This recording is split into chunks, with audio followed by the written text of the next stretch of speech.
Thanks for joining live. ఈ రోజు మనతో డాక్టర్ ప్రణీత్ రామ్ గారు ఉన్నారు. Sir consultant nephrologist, Yashoda, Secunderabad. Hi sir. Hi hi doctor Sai. Hi sir. Sir, ఈ కరోనా టైంలో ఈ కిడ్నీ పేషెంట్లకి ఈ కోవిడ్ వచ్చే ఛాన్స్ చాలా ఎక్కువ ఉంటుంది. వాళ్ళ ప్రోగ్నోసిస్ కూడా అంత గొప్పగా లేదు. ఐ మీన్ ఎక్కువ రిస్క్ ఉంటుంది అంటున్నారు కదా సార్, వాళ్ళు ఎలాంటి జాగ్రత్తలు తీసుకోవాలి? యా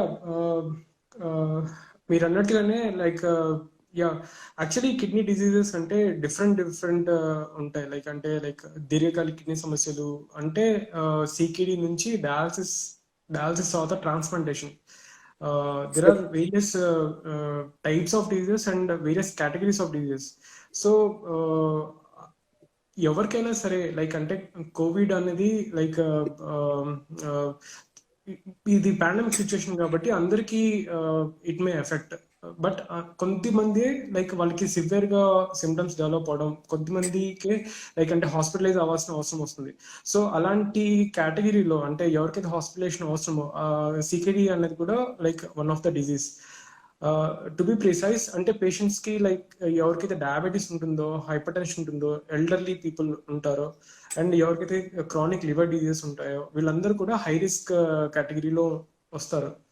సో ఎవరికైతే అండ్ అదే ఈ కోమార్బిడ్ ఇల్నెస్ ఉన్న వాళ్ళకి అంటే స్పెసిఫిక్ గా చెప్తాం అంటే to get hospitalise so that వాళ్ళకి ఏమన్నా సిమ్టమ్స్ ఏమైనా సివియర్ గా డెవలప్ అవుతుందా, వాళ్ళు ఎలా బిహేవ్ చేస్తున్నారు అన్నది will be monitoring them in the hospital. So దాంట్లో ముఖ్యంగా డయాలసిస్ పేషెంట్లు రోజు హాస్పిటల్ కి వస్తారు కదా సార్, మరి వాళ్ళకి ఎలా సార్? యా డెఫినెట్గానే అంటే సికేడి లో కూడా డిఫరెంట్ కేటగిరీస్ ఉంటాయి. అంటే సికేడి ఎర్లీ స్టేజెస్ లో ఉంటారు, లీడ్ స్టేజెస్ లో ఉంటారు, అండ్ డయాలసిస్ పైన ఉంటారు, అండ్ కొంతమంది ట్రాన్స్ప్లాంట్ పైన ఉంటారు. సో వీళ్ళందరిలో కూడా డయాలసిస్ పేషెంట్స్ అనేది ఒక different population and they are very high risk population. ఎందుకంటే వాళ్ళు హాస్పిటల్ కి చాలా ఫ్రీక్వెంట్ గా విజిట్ అవుతుంటారు. అండ్ హాస్పిటల్ కి చాలా ఫ్రీక్వెంట్ విజిట్ అవుతారు కాబట్టి they are at and they also interact with the healthcare professionals అంటే డయాలసిస్ టెక్నీషియన్స్ కానీ నర్సింగ్ స్టాఫ్ తో కానీ ఫ్రీక్వెంట్ గా ఇంటరాక్ట్ అవుతారు. సో అందుకనే వాళ్ళు special population. So and moreover వాళ్ళలో ఇన్ఫెక్షన్ వచ్చింది అంటే they may transmit the infection to many people, not only health care profession, they may transmit to other dialysis population. And వాళ్ళలో కూడా symptoms చాలా severe ఉంటుంది. So dialysis group of patients they are definitely high risk group. అందుకని వాళ్ళకి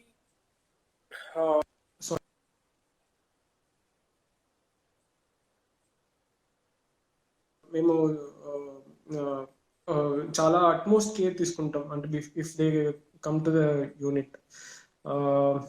so తీసుకోవాల్సిన జాగ్రత్తలు అంటే basically general population ఎలా ఉంటుందో అంటే వాళ్ళు ఎలా జాగ్రత్తలు పాటిస్తారో వీళ్ళని కూడా అలానే జాగ్రత్తలు పాటించమని చెప్తారు. అంటే ఫిజికల్ డిస్టెన్సింగ్ మెయింటైన్ చేయమండం, అండ్ హ్యాండ్స్ ని శానిటైజ్ ఫ్రీక్వెంట్ గా చేసుకోమండం, అండ్ మొహానికి మాస్క్ పెట్టుకోమండం, అండ్ స్పెసిఫిక్ గా N95 మాస్క్ వాడమని చెప్తాం వితౌట్ వాల్. లేదంటే అట్లీస్ట్ 3 లేయర్ సర్జికల్ మాస్క్ లేదా క్లాత్ మాస్క్ అంటే N95 mask we recommend them to wear it. And వాళ్ళు హాస్పిటల్ కి వచ్చే ముందు అంటే యూనిట్ లోకి ఎంటర్ అయ్యే ముందు, డయాలసిస్ యూనిట్ లోకి ఎంటర్ అయ్యే ముందు ప్రతి పేషెంట్ కూడా మేము స్పెసిఫిక్ గా అంటే థర్మల్ స్కాన్ తోటి స్క్రీన్ చేస్తాం. అంటే టెంపరేచర్ ఎంత ఉంది, దెన్ ఆ విధంగా వాళ్ళకి ఏమన్నా ప్రాబ్లం ఉందా లేదా అన్నది మేము ముందుగా ఐడెంటిఫై చేస్తాం. At the same time before taking them to the dialysis వాళ్ళకి ఒక సిమ్టమ్ చెక్ లిస్ట్ అని పెట్టి అంటే ఒక టెక్నీషియన్ స్పెసిఫిక్ అసైన్ చేసి వాళ్ళు ప్రతి పేషెంట్ ని అడుగుతారు. అంటే మీకు ఏమన్నా ప్రాబ్లం ఉందా, ఫీవర్ ఉందా, లేదంటే గొంతు నొప్పి ఉందా, దగ్గు ఉందా, జలుబు ఉందా, ఇట్లాంటివన్నీ అడుగుతాం మేము వాళ్ళని. అడిగి then if they are not having symptoms then will ask them to come to the enter the unit. ఒక్కసారి యూనిట్ లోకి ఎంటర్ అయ్యాక ప్రతి పేషెంట్ కి కూడా we'll assure that they are wearing face mask ఉందా లేదా, అండ్ ఫేస్ షీల్డ్ ఉందా లేదా అన్నది చూస్తాం. చూసిన తర్వాత లైక్ డయాలసిస్ మెషిన్ ని కనెక్ట్ చేసే ముందు ఎవరైతే హెల్త్ కేర్ ప్రొఫెషనల్ ఉంటారో అంటే టెక్నీషియన్ వెళ్తారో కనెక్ట్ చేయడానికి, వాళ్ళు కంపల్సరీ హ్యాండ్ వాష్ చేసుకుని వెళ్తారు. అండ్ వాష్ చేసుకున్నాక హ్యాండ్ శానిటైజర్ తోటి అట్లీస్ట్ 20 సెకండ్స్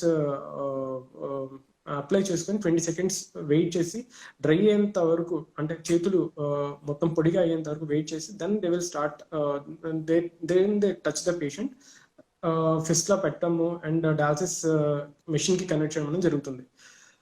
సార్ ఇంకొక విషయం, వీళ్ళకి వచ్చే సిమ్టమ్స్ మామూలు సిమ్టమ్స్ ఉంటాయా, సివియర్ గా ఉంటాయి? బేసికలీ అంటే సిమ్టమ్స్ అనేది సిమిలర్ గానే ఉంటాయి. అంటే ఏ పేషెంట్ కి ఎక్కువ సిమ్టమ్స్ వస్తుంది అన్నది చెప్పడం కష్టం. But they are high risk group, అంటే వాళ్ళలో డిజీజ్ అనేది సివియర్ గా డెవలప్ అయ్యే ఛాన్స్ ఎక్కువ ఉంటుంది ఈ గ్రూప్ ఆఫ్ పాపులేషన్ లో. మేము ఇప్పుడు చూసినప్పుడు కూడా like many patients are like in the hospital. ఎవరైతే ఐసీయూలో అడ్మిట్ అయ్యి ఉన్నారో ఎటెస్టేజ్ అంటే ఎంత మందిని అయితే చూస్తామో అంతమందిలో నియర్లీ 90% కంటే ఎక్కువ మంది కూడా లైక్ ఎల్డర్లీ పీపుల్, అంటే ఓల్డ్ ఏజ్ వాళ్ళు అండ్ కొంతమంది డయాలసిస్ పైన ఉన్న వాళ్ళు కూడా ఉన్నారు. So we hardly see any young patient, అంటే ఏ ప్రాబ్లం లేని వాళ్ళు, అంటే యంగ్ పేషెంట్స్ అనేది చాలా తక్కువ మంది చూస్తున్నాం యాక్చువల్లీ, అంటే ఇప్పుడున్న దాంట్లో.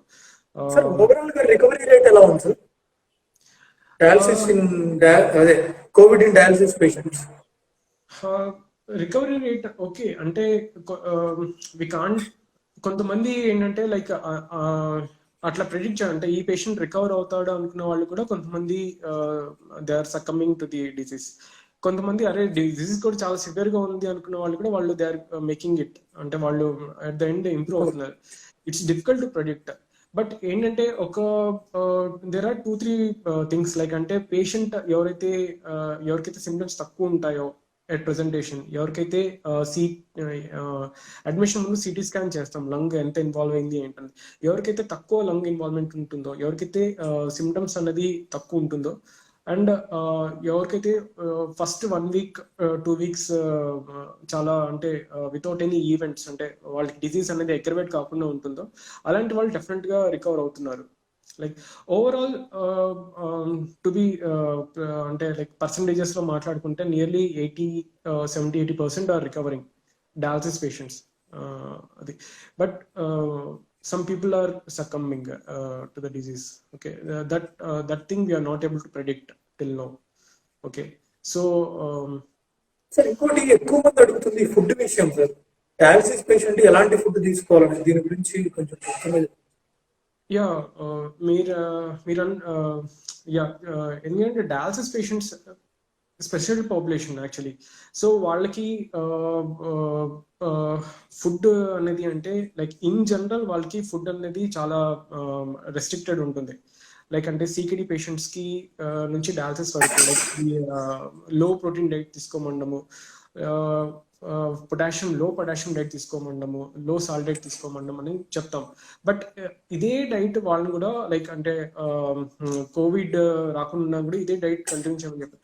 But in general they have to take nutritious food అంటే balanced diet, అంటే diet should contain all the proteins, carbohydrates and fats, అంటే in appropriate proportions. And junk food అనేది అవాయిడ్ చేయాలి చాలా మటుకి. And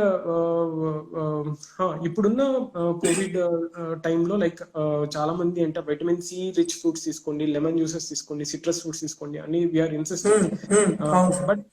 but citrus fruits contain high potassium. Okay, అలా అని చెప్పేసి high potassium. So we are not saying them not to take it, but we are insisting them to not to discontinue dialysis. Okay, ఎందుకంటే ఒక్క session dialysis miss అయినా సరే కూడా వాళ్ళకి potassium ఎక్కువ అయ్యి అండ్ అరిథమియాస్ వచ్చే ఛాన్స్ ఎక్కువ ఉంటుంది. సో దే టేక్ అంటే these kind of fruits, they should not miss their dialysis and they should frequently check their electrolytes. అంటే ఇట్లాంటివి ఎక్కువ తీసుకున్నట్లయితే. But as sir such fruits ఏం ఫ్రూట్స్ తీసుకోవాలి సార్? బనానా తీసుకోవచ్చు? banana contains a high potassium. We okay. usually recommend low potassium fruits like అంటే apple, papaya, జామ పండు ఇవి చెప్తాము చాలా మందికి. సార్ లాస్ట్ గా ఇప్పుడు ఎక్కువ మందికి రీనల్ ఇష్యూస్ వస్తున్నాయి సార్. అంటే most common cause of dialysis ఏం సార్ ఇప్పుడు? డయాబెటీస్. Diabetes sir. ఇది కాకుండా ఎక్కువ మందికి కిడ్నీలో స్టోన్స్ కూడా వస్తున్నాయి కదా సార్. మనం హెల్తీగా ఉండడానికి కిడ్నీ డిజార్డర్స్ లో ఇట్లాంటి కిడ్నీకి సంబంధించిన ఆరోగ్య సమస్యలు రాకుండా ఉండాలంటే ఎలాంటి ఆహారపు అలవాట్లు కానీ ఎలాంటి లైఫ్ స్టైల్ ఫాలో అవుతే మంచిదనేది దయచేసి మా వ్యూవర్స్ కి చెప్పండి. కిడ్నీ డిసీజెస్ బారిన పడకుండా ఉండాలంటే ఇన్ జనరల్ గా ఏం జాగ్రత్తలు తీసుకుంటే బాగుంటుంది? ఫస్ట్ ఆఫ్ ఆల్ ఏంటంటే న్యూట్రిషియస్ ఫుడ్ తీసుకోవాలి. న్యూట్రిషియస్ ఫుడ్ అంటే it should contain good amount of protein, okay, and antioxidants and fresh and cooked food. Okay, proteins అంటే లైక్ ప్రోటీన్ రిచ్ ఫుడ్స్ ఏంటంటే లైక్ నాన్ వెజిటేరియన్స్ లో ఇది egg and chicken, fish. Fish is a very good diet actually. It is rich in antioxidants and also protein. So and at the same time అంటే vegetarian diet చూసినట్లయితే like legumes, seeds, and we should make sure that diet is rich in fiber. Okay, so specific diet ఆరోగ్యంగా ఉండడానికి అంటూ ఏంటి చెప్పడానికి లేదు, but we should cut down the salt.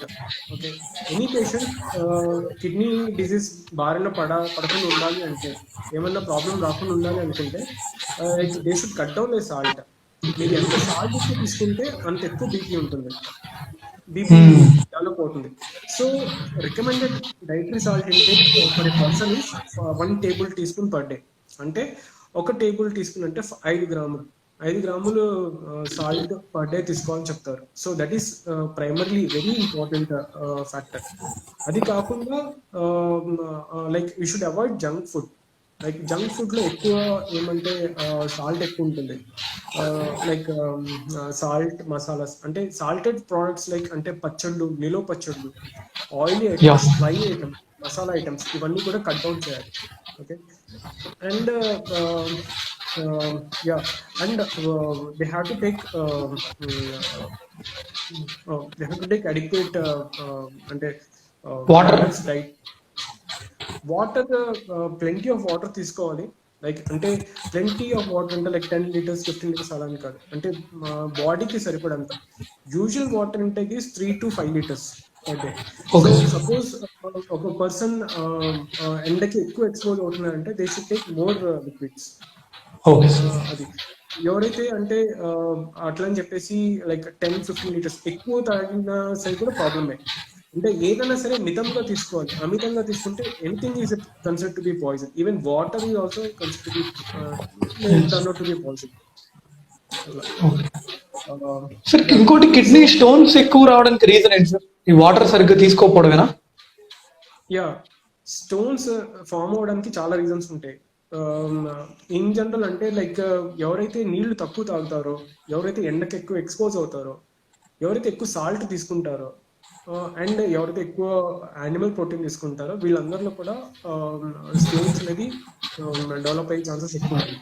And ఇది కాకుండా లైక్ సమ్ జెనెటిక్ డిజీజెస్ అంటే కొంతమందికి they are very much prone to develop the stones అనమాట. సో అలాంటి జెనెటిక్ డిజీజెస్ ఉన్నా సరే కూడా లైక్ వాళ్ళకి they should be extra cautious. ఎవరికైతే స్టోన్ డిజీజ్ డెవలప్ అవుతుందో, స్టోన్స్ ఉంటాయో అంటే సిమ్టమాటిక్ స్టోన్స్ అంటారు, అంటే స్టోన్ వల్ల పెయిన్ రావడం లేదా స్టోన్ తీసేయాల్సిన పరిస్థితి ఏర్పడడం, అట్లాంటి అలాంటి పేషెంట్స్ కి మళ్ళీ ఫ్యూచర్ లో మళ్ళీ స్టోన్ డెవలప్ అయ్యే ఛాన్స్ ఉంటుంది. Like nearly 30 to 50% of those patients will develop recurrence of stones. So ఒకసారి స్టోన్ ఏర్పడింది, స్టోన్ తీయాల్సి వచ్చింది, లేదా స్టోన్ సర్జరీ చేయాల్సి వచ్చింది అంటే వాళ్ళు మళ్ళీ స్టోన్ రాకుండా ఉండడానికి they have to follow the precautions, dietary precautions. నేను చెప్పినట్టుగా యానిమల్ ప్రోటీన్ తక్కువ తినడం, అంటే యానిమల్స్ అంటే నాన్ వెజిటేరియన్ తక్కువ చేయడం, అండ్ చాలా మటుకు వెజిటబుల్ ప్రోటీన్ తినడం అండ్ ప్లెంటీ ఆఫ్ వాటర్ తాగడం అండ్ సాల్ట్ డైట్ లో సాల్ట్ అనేది కట్ డౌన్ చేయడం చాలా మట్టుకి. సో ఇవి 4 things they need to follow. చాలా చాలా ఇందాక అడిగారు కదా అంటే సార్. కిడ్నీ డిజీజ్ లో మోస్ట్ కామన్ డిజీజ్ ఇప్పుడు ఎక్కడ చూస్తే వరల్డ్ మొత్తంలో it is diabetes. Kidney disease. దాని తర్వాత హైపర్ టెన్షన్, ఓకే. దాని తర్వాత హైపర్ టెన్షన్, దాని తర్వాత లైక్ వేరియస్ డిజీజెస్ వస్తాయి. దాంట్లో కూడా లైక్ అంటే స్టోన్ డిజీజ్ కూడా లైక్ వన్ ఆఫ్ ది